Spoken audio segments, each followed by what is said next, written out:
Assalamualaikum warahmatullahi wabarakatuh. Nama saya Nurliana Lida binti Abdul Rahman dan saya selaku wakil kumpulan yang akan menerangkan mengenai pengaruh hubungan etnik dalam budaya perkahwinan Islam di Malaysia.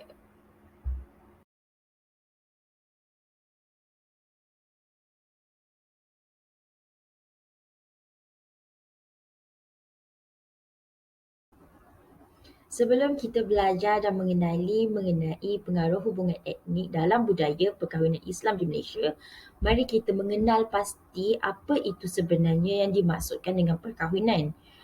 Islam mendefinisikan konsep perkahwinan mengikut undang-undang Islam yang bersumberkan Al-Quran dan juga hadis dari segi primernya.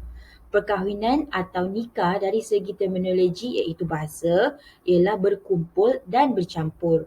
Manakala nikah dari istilah syarak pula ialah akad yang menghalalkan pergaulan dan membatas hak di antara seseorang lelaki dan seorang perempuan. Ini ialah bertujuan bagi mencapai kebahagiaan yang berkekalan mengikut garis panduan yang ditetapkan.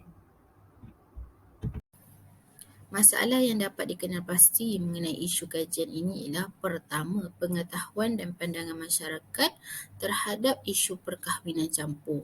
Yang kedua, pandangan Islam mengenai perkahwinan yang melibatkan agama yang berbeza. Ketiga, kelebihan dan kebaikan perkahwinan campur itu sendiri. Dan keempat, faktor yang mendorong seseorang itu untuk memilih pasangan yang berlainan bangsa. Assalamualaikum warahmatullahi wabarakatuh. Saya Khairul Nubalkis binti Khairul Anwar. Hari ini saya ingin present tentang objektif kajian tentang pengaruh hubungan etnik dalam budaya perkahwinan Islam di Malaysia. Hasil kajian menunjukkan perihal Islam dan orang Melayu sangat sangat memberi implikasi terhadap hubungan etnik di Malaysia, kerana pelajar Melayu khususnya masih lagi sensitif dan peka terhadap hal yang berkaitan dengan Islam dan orang Melayu terhadap perkahwinan di Malaysia. Apa yang kita tahu, kajian ini untuk memahami budaya masyarakat berbilang kaum dan agama di Malaysia dan lebih memahami untuk mendalami sesuatu budaya dan adat yang diamalkan oleh masyarakat yang terdapat di Malaysia. Bagi individu yang memahami budaya lain tidak akan mempunyai masalah dalam berkomunikasi dan kerjasama dengan individu yang berlainan bangsa agama.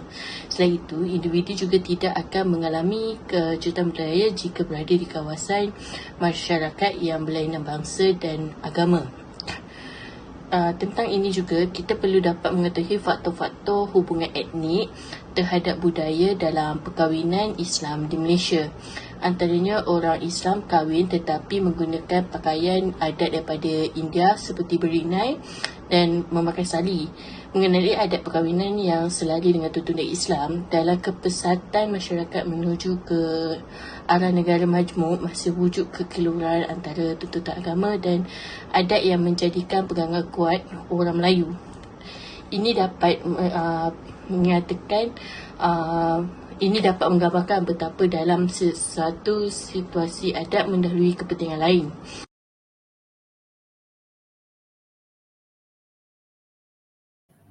Kebaikan dan kelebihan perkahwinan campur. Pertama, mengikut sunnah Nabi Muhammad SAW. Melalui perkahwinan campur, seseorang Muslim itu telah pun mengamalkan salah satu sunnah Rasulullah SAW. Perkahwinan baginda melibatkan bani, kabilah, budaya dan bangsa yang berbeza. Baginda pernah berkahwin dengan wanita berbangsa Yahudi dan Kipti.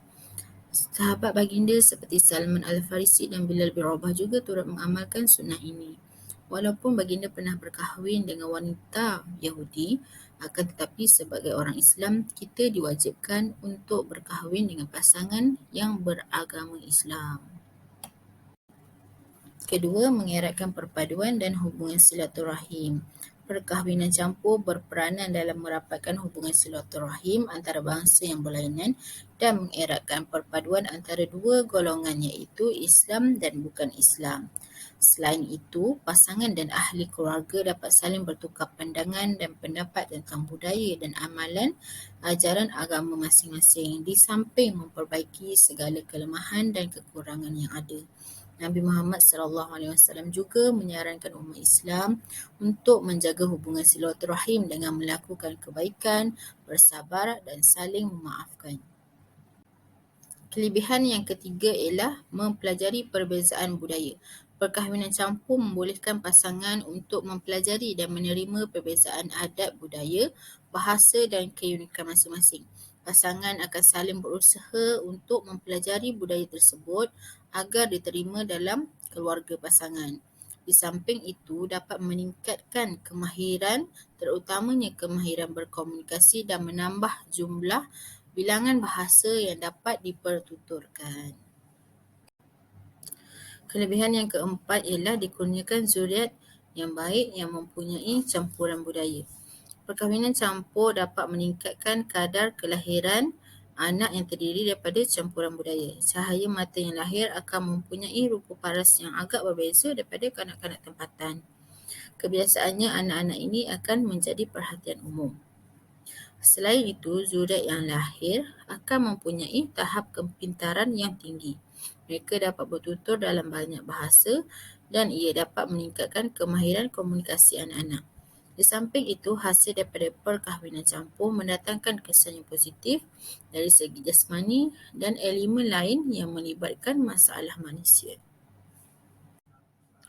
Kelebihan yang terakhir ialah memperkembangkan ajaran Islam dan menyumbang kepada penyebaran dakwah Islamiah. Apabila bakal pasangan yang ingin dikahwini bukan beragama Islam, mereka akan memeluk Islam terlebih dahulu sebelum berkahwin. Ini merupakan satu cara bagaimana Islam itu tersebar. Perkahwinan Islam mempunyai kaedah yang tersendiri iaitu berteraskan wahyu Allah dan selari dengan naluri kemanusiaan. Ini bagi mengelakkan mereka daripada hidup dalam porak-poranda.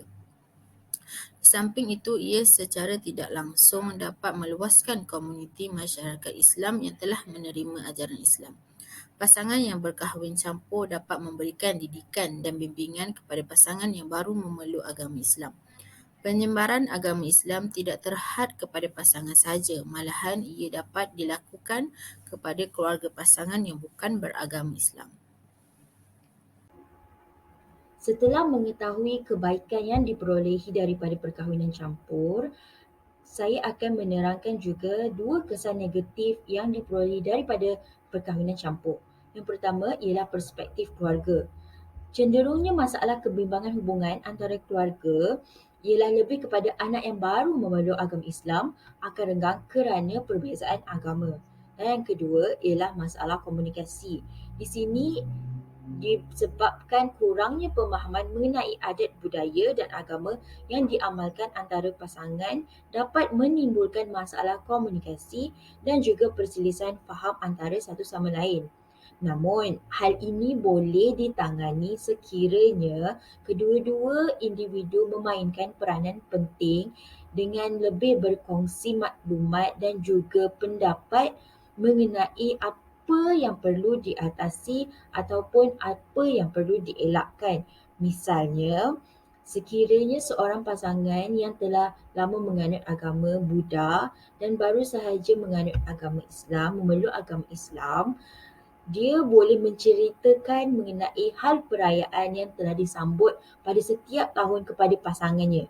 Oleh itu, pasangannya boleh mempelajari sedikit sebanyak dan juga mengambil hati keluarga pasangan beliau untuk mengeratkan lagi silaturahim. Untuk dapatan kajian kepentingan adat resam Malaysia pada hari ini dinami oleh pelbagai bangsa, kaum dan etnik. Ini negara yang mempunyai masyarakat majmuk. Malaysia dapat dilihat antara negara yang unik kerana masyarakat yang berbilang etnik yang bertabur hidup secara bercampur gaul dan mendiami di alam satu unit pemerintahan. Berdasarkan buku rujukan menunjukkan bahawa agama Islam bagi orang Melayu adalah daya penyatuan yang kuat untuk hubungan dari berbagai etnik orang Melayu, orang bukan Melayu dan orang Melayu yang bukan dari agama Islam. Dengan peningkatan kadar di Malaysia, tidak dapat dielakkan bahawa peningkatan dalam perkahwinan campur masih ada di kalangan orang Melayu. Walau bagaimanapun, dengan isu ini tidak terkecuali daripada mana-mana pihak yang akan mempertikaikan kualiti terhadap pasangan kahwin campur. Kepentingan adat lesam di dalam hidup masyarakat tidak kira apa bangsa sekalipun tidak dapat dinafikan. Adat dan budaya yang merangkumi seluruh aspek bermula dari kelahiran, perkahwinan sehinggalah kematian terdapat di dalam hidup semua masyarakat Malaysia. Adat lesam merupakan kebiasaan cara hidup yang diamalkan oleh sesuatu masyarakat yang dapat menggambarkan corak budaya masyarakat tersebut. Antara perkara yang sering diperhatikan ialah perkahwinan campur yang berlaku di negara kita atau negara Malaysia antara dua insan yang berlainan bangsa dan agama. Contohnya yang kita boleh lihat dekat sini, di Malaysia ada kontroversi perkahwinan antara seorang wanita Islam Malaysia dan pemain kriket bukan Islam daripada India. Mengikut adat perkahwinan Hindu, iaitu perkahwinan Ili Najwa bersama atlet negara di India, kita dapat lihat bahawa dia memakai pakaian mengikut budaya sana. Assalamualaikum, nama saya Siti Suhaida dan saya akan membentangkan kumpulan etnik dan campuran budaya yang berada di dalam Malaysia. Peranakan Cina ataupun lebih dikenali sebagai Bapa dan Nyonya adalah golongan ataupun kaum berbangsa Cina yang mereka lebih gemar untuk menetap di semenanjung Tanah Melayu. Kita dapat lihat mereka terutamanya di Melaka dan juga Pulau Pinang. Uniknya, mereka ini tidak gemar menggelar diri mereka sebagai kaum Cina. Mereka lebih berbangga menggelar diri mereka sebagai rakyat British. Kita dapat lihat mereka memanggil diri mereka ni sebagai baba ataupun peranakan kerana kebudayaan mereka yang berasal daripada warisan tradisi Cina mempunyai unsur-unsur pengaruh kebudayaan Melayu. Seperti yang kita lihat, pakaian mereka, pakaian nyonya, mereka lebih gemar memakai kebaya nyonya berbanding pakaian tradisi mereka. Kita juga dapat lihat daripada segi makanan, kuih-muih mereka tidak kurang bezanya dengan kuih-muih tradisi kaum Melayu. Seterusnya adalah peranakan Arab. Peranakan Arab ini kita dapat lihat mereka bangsa mereka mempunyai susu galon bangsa India. Ini kita dapat lihat daripada pergerakan orang Arab itu sendiri datang ke Malaysia ataupun datang ke Tanah Melayu secara langsung daripada Mekah, Hadramaut, Iraq dan Yamen atau secara tidak langsung melalui tempat-tempat persinggahan para pedagang Arab. Terdahulu seperti di Aceh, Singapura, India, khususnya di Gujarat, Satun, Singgora dan Patalung di Thailand. Orang Arab ini, mereka tidak hanya datang ke Tanah Melayu untuk berdagang, malah mereka juga menyebarkan dakwah Islam melalui pernikahan. Okey, seterusnya dapat kita lihat di sini adalah Ceti Melaka. Peranakan ini berasal daripada India yang kemudiannya memilih untuk berkahwin dengan orang tempatan. Hal ini kerana mereka tidak sahaja memilih untuk berkahwin dengan orang Melayu, tetapi mereka juga memilih untuk berkahwin dengan Baba Nyonya, Jawa dan juga Batak. Selain itu, kita dapat lihat pakaian tradisi mereka juga tidak kurang bezanya dengan Baba Nyonya. Mereka juga memakai kebaya labuh dan bersanggut tiga bagi kaum wanita, manakala bagi kaum lelaki mereka berkain pelekat, baju Melayu labuh dan talapa. Talapa itu seperti kain serban bagi menutup kepala mereka. Okey, yang seterusnya adalah peranakan Jawi. Susu galonnya adalah daripada etnik bukan tempatan yang berasal daripada India dan berhijrah ke Pulau Pinang yang beragama Islam dan kemudiannya mereka berkahwin dengan wanita Melayu tempatan. Peranakan Jawi dan Ceti ini ada sedikit beza di mana peranakan Jawi berkahwin dengan wanita Melayu, manakala Ceti tadi mereka berkahwin dengan wanita tempatan. Okey, daripada segi pendidikan pula, golongan Jawi ni Jawi peranakan ini memang mengambil berat tentang pelajaran. Kebanyakan daripada golongan tua kaum Jawi peranakan, mereka mendapat pendidikan di sekolah-sekolah seumpama, iaitu seperti sekolah madrasah. Mereka begitu mahir dalam penulisan Jawi. Mereka juga ada menerbitkan beberapa buah buku untuk diedarkan ataupun untuk diberikan kepada orang tempatan. Okey, akhir sekali, kajian ini dilakukan untuk memberikan pendedahan kepada masyarakat mengenai perkahwinan campur yang sering kali dipandang serong.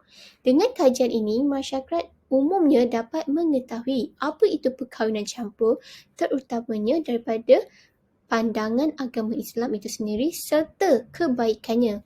Melalui perkahwinan campur ini, masyarakat dapat mempelajari dan menghormati pelbagai etnik, budaya dan sebagainya yang wujud di muka bumi ini.